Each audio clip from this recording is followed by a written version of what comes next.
are getting ready to start putting the XR back together. Took this last night, soda blasted it. I've got just a little handheld Harbor Freight soda blaster, and it works really good at removing carbon. That's my go-to tool for taking carbon off pistons. And it did a good job on this. That is stained solvent. Whatever, won't take the staining off. Not real worried about it. You're not going to see it too bad. Got a new base gasket there.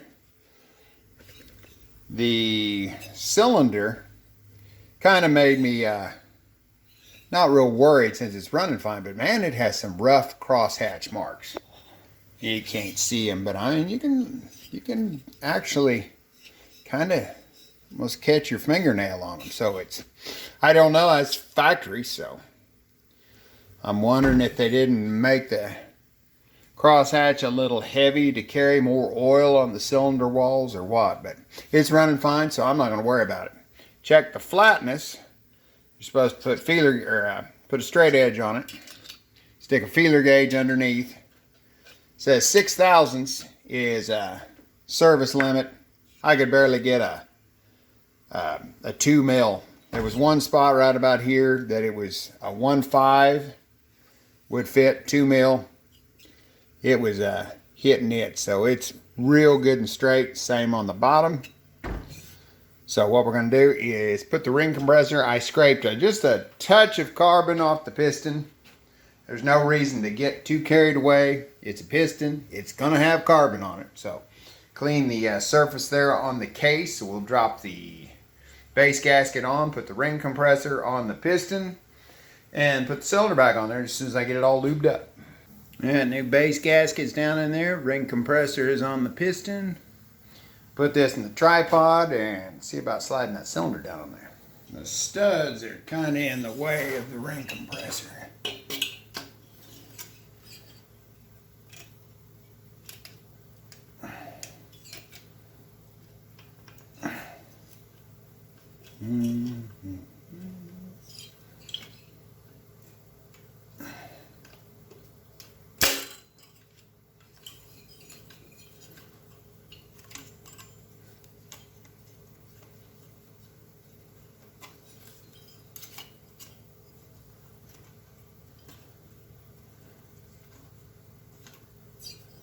Now all I gotta do is get the ring compressor out.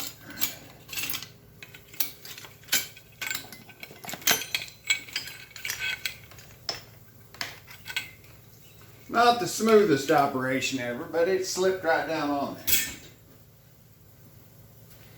Now we'll take it on down.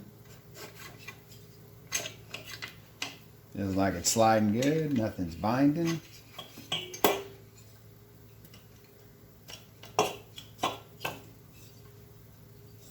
And that's back on there.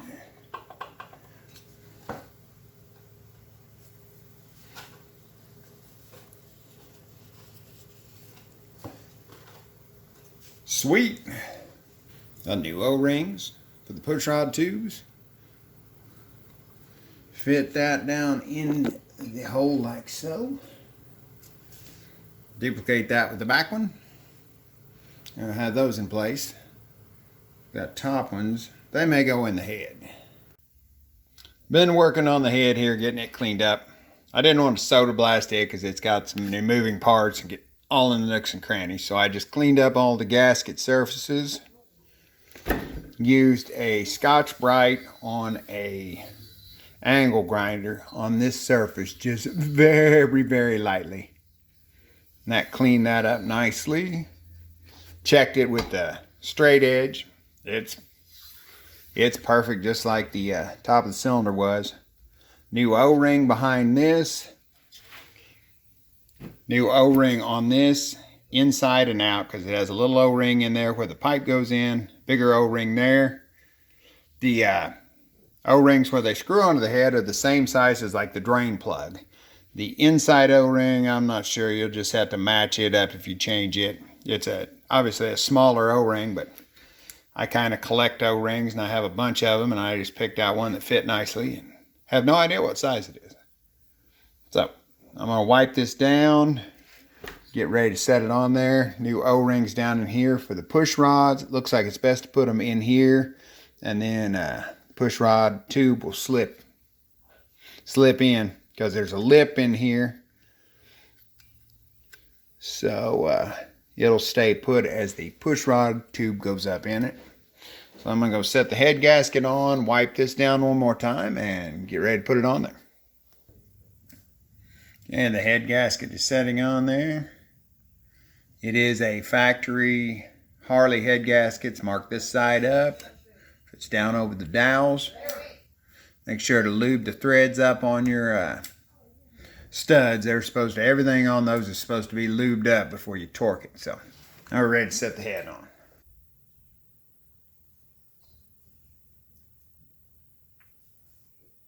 Get the tubes lined up.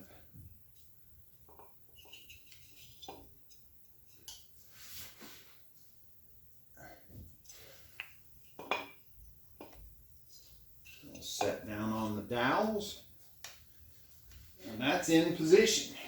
Okay, I had to mess around a little with the O-rings there. Now they're in position perfectly.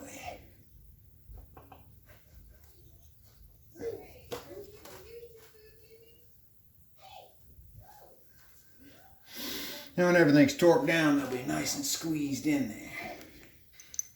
Okay, we got the bolts ready to go in. Short ones on one side, long ones on the other. Put some oil under the heads of them. Lubricate the threads. Drop the long ones in here. Short ones go by the spark plugs.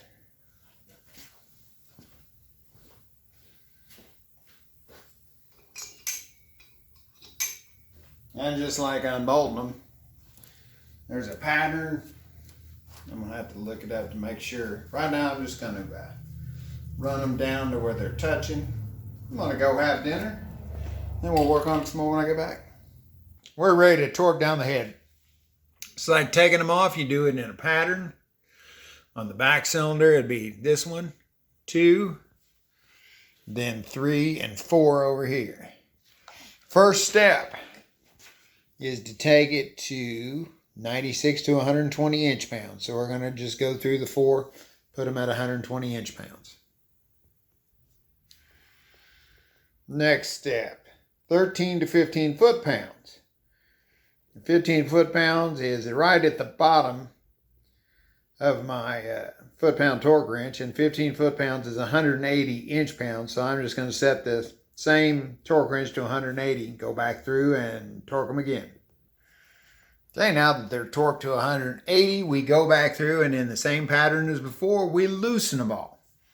And keep in mind, this is the way to torque down the factory OEM composite gasket. If you use a multi-layer steel, there's a different procedure. Usually, you can look it up on the internet. Usually, your head gasket will come with instructions for it. But right now on this one, we need to loosen them all back up.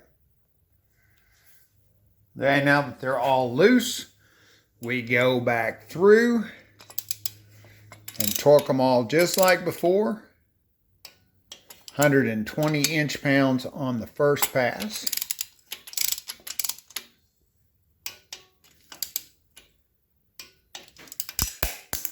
And my socket falls off and rolls away.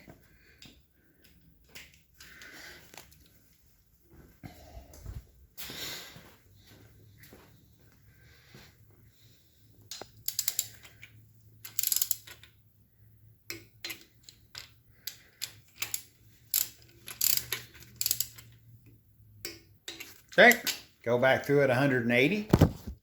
Here is the 180 inch-pound pass.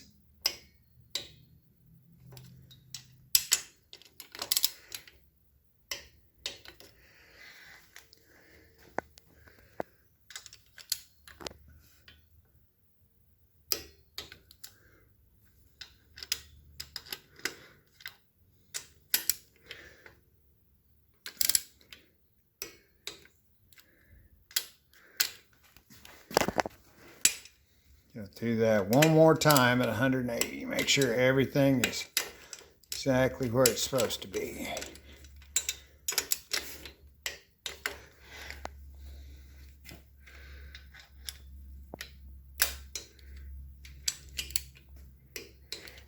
Okay, final step is to take them another 90 degrees, basically a quarter turn.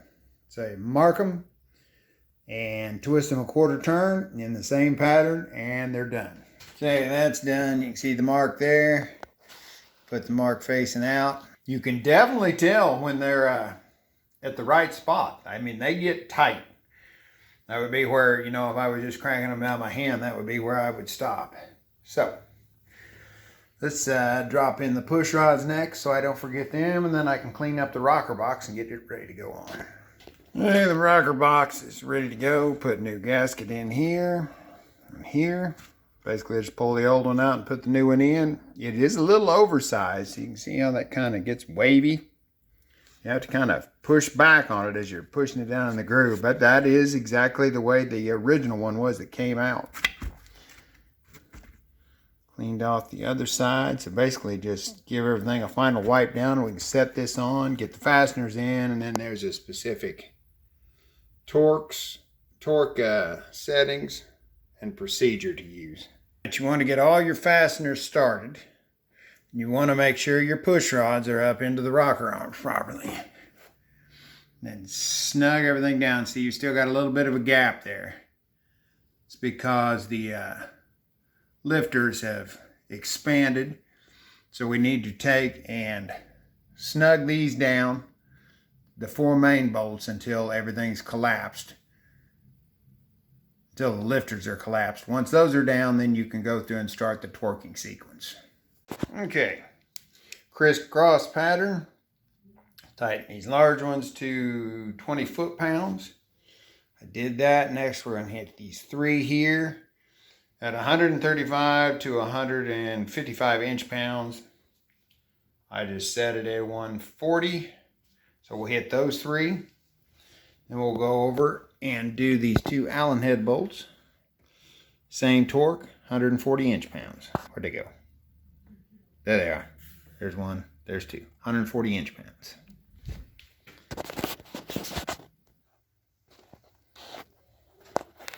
The last thing I did tonight was the rocker cover. We already had the gasket in the rocker box, so it's just slap the cover on, put the 4 screws in. Don't forget you need some kind of washer under there. The washers on this were a metal washer with like a rubber O-ring built into it. I'm used to having a fiber disc, but with a bigger flat washer. So, and what came in my kit to use on this was the fibered flat washers, or the fiber discs. So I just went ahead and reused the little rubber ones. They seem plenty pliable. They went on there. Torque spec for these is 120 to 168 inch-pounds.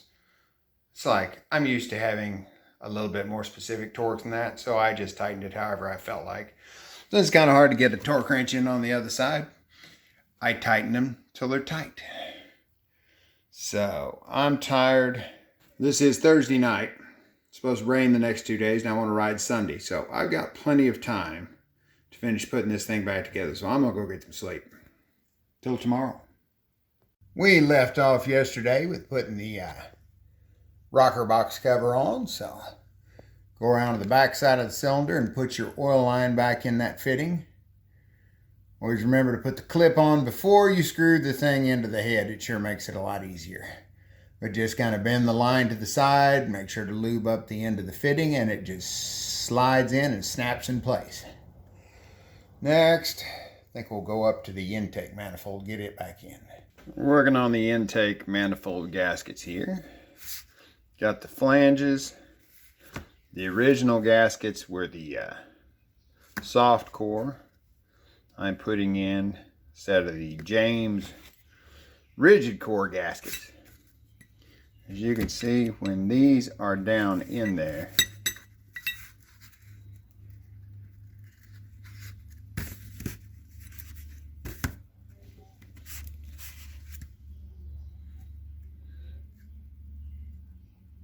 about how far they stick up.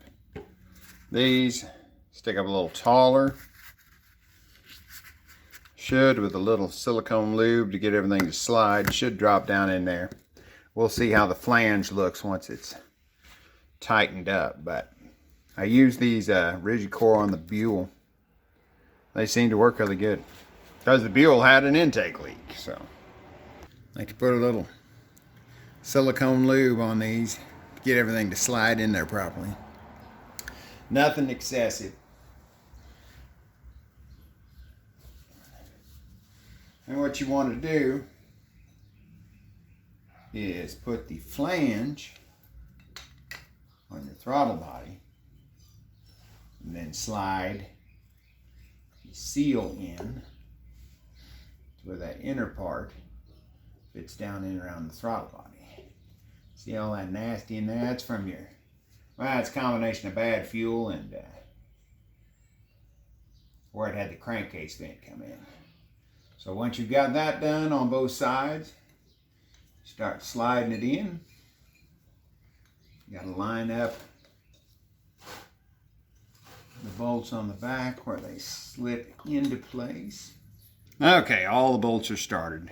As usual, that was a bit annoying. Didn't get it all filmed.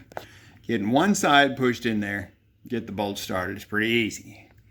And it's a lot of it is these rigid core gaskets. Getting the second side was a little more difficult because you've got to force it in and down and get the bolts. So what I did was put the oil fitting back in there and then used a screwdriver. You want to make sure you're on the not on the threads of the oil fitting, but on the wrench part, and then you can just pretty easily pry that down, push it back, pry it down till you get it lined up. You can get the bolt started. Now all it is a matter of tightening them down. I know there's a torque spec. I may look it up.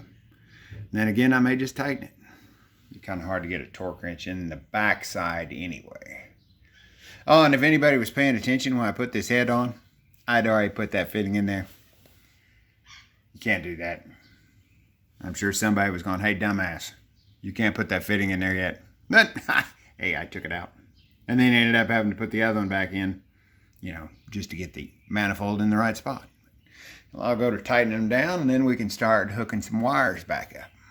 Not too sure I'm sold on these rigid flange gaskets. So you can see it kind of bows the retainer piece. But, I mean, it didn't take anything at all torque-wise to pull the ends down. It just bulges out a little in the middle. But that's all I had in stock. And I didn't want to put the original floppy ones back in just because they're used and I'm afraid it wouldn't seal. I don't have any doubt that these will seal. I'm just figuring it'll warp that flange. But I went in and looked. Flanges are cheap. Harley seals are cheap. So the next time I'm at a Harley shop, I'll just pick up some new flanges and seals, throw them on the shelf, and have them ready for next time. But like I said, I don't think it'll leak. So next thing, I'm going to put my two oil fittings back in and hook up the piping. They absolutely changed the O-rings on these fittings where they go in there. Like I said, they're like the same size as your drain plug, but they were hard as a rock. The two down here that just drop in, I went ahead and changed those, but they were nice and pliable, so they probably would have been fine. So we'll go ahead and put the cover on here, and we'll hook up the throttle position sensor and the map sensor. And then we can put that trim piece on back here and the little support on the side. All right, more progress has been made. Put that little piece on there to hold those in. This bolts on. Runs back there. That piece right there didn't have that hole there. It had a push pin that went in there with the zip tie built in, and that got destroyed taking it off. So I drilled that little hole, and if you wind it around properly, you can put the nub of the zip tie back behind there and you don't see it. So I think it looks good. It's the little things. And then I ran this vent line up over the top there. to where it'll be tucked under the tank better and you won't see it. So I think besides hooking the battery cable and the exhaust, we're about done on this side. Go back and reroute the plug wire, and we'll be about ready to put the tank back on. All right, the plug wire has a couple of clips to keep it out of harm's way. We will fasten up the idle speed solenoid, and then your front and your rear injectors.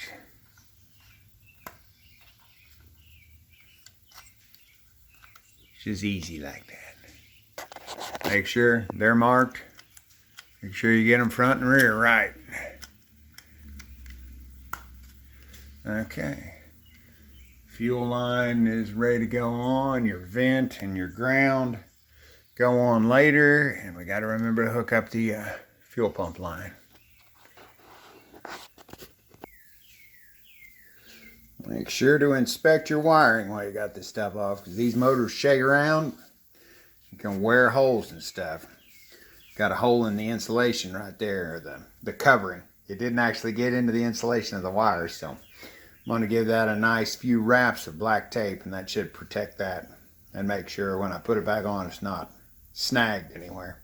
When you look up inside your fuel fitting, there's an O-ring in there that seals that, and the prong that shuts the fuel off when you disconnect it. I'm not going to change that O-ring because they usually make them out of Viton. They're usually really good O-rings, but I am going to give it a little coat of silicone grease just to make sure everything slides in there and doesn't take a chunk out of it when I hook the fuel line back up. Okay, the line for the power cable for the fuel pump fastens in down there. Put a zip tie there. There's a clip up there by the spark plug wire. Then it goes there. Just lift up on this here, on the metal part. Push that in. Snaps in place like an airline fitting. And that's pretty much all right here. We'll run the ground line and the vent line up on top of the tank after we have rocked it sideways and put the air box on the other side. Okay, you want to set your air box in place.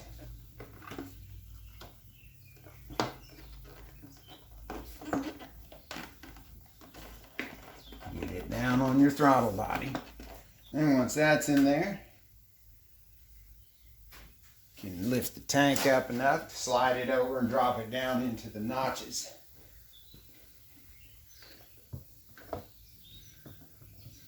It's got to fit in the air box. The front isolators have to fit in just right. And it'll line up here on the tail. There you go. Sure you've got a good seal there. I think I'll go ahead and put the front bolt in the tank. Make sure I don't pop it off.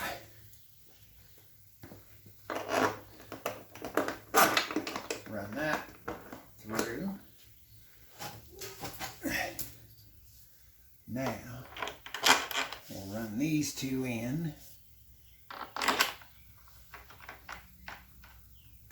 Be gentle with these, because they do go into a brass threaded insert in a piece of plastic, so you don't want to over tighten them. They don't even use blue Loctite.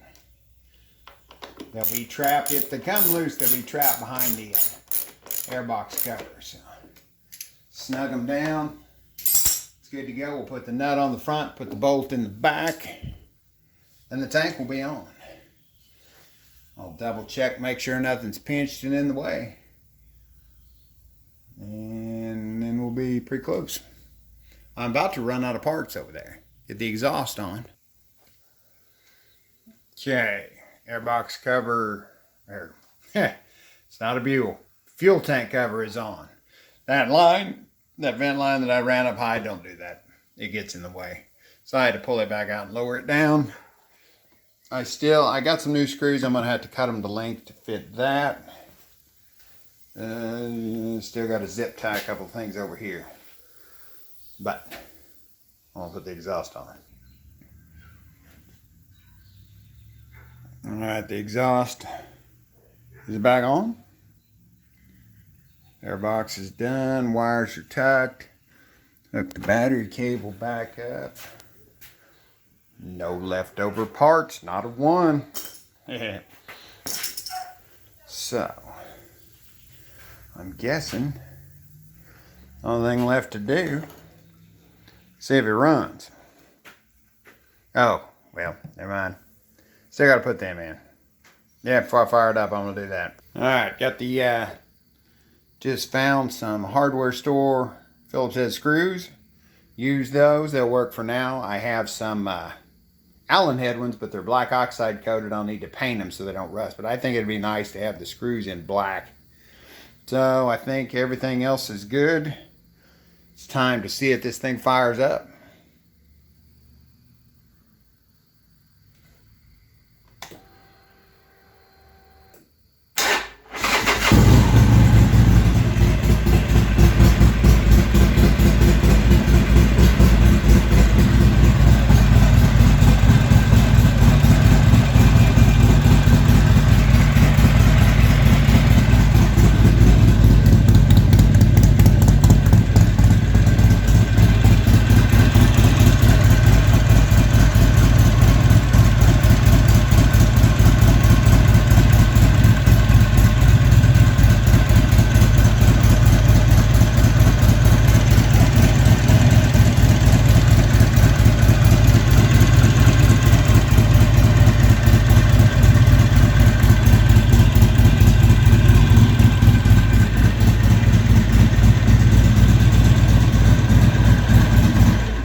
I'm happy.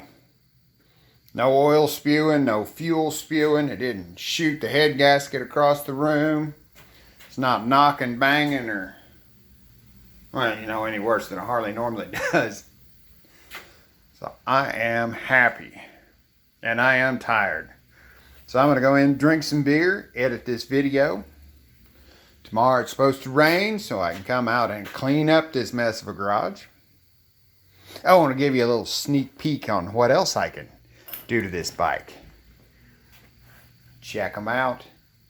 EBC front rotors. They're going to look sweet. Till next time.